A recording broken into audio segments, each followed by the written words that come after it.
Today we are going to create a simple login page with an AI called Claude, basically meant for programmers. So let's go into Dribble. Just for login page, download the first image you see.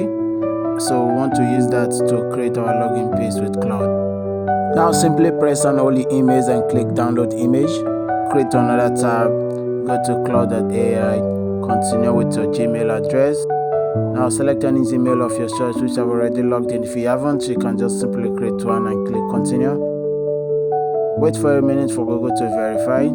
After verify, doesn't take any seconds, just boom, just go. Then after that, you can click on the plot sign and click on photo and video. Select the image that you have already downloaded in our gallery.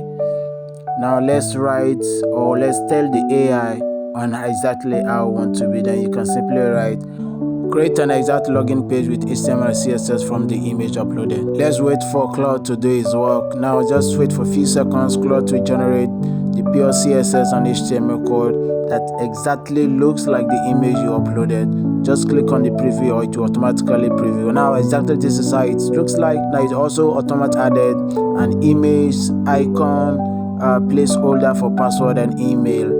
Now this is very good, especially if you are working on the last project that you don't have time. Thank you, subscribe and like.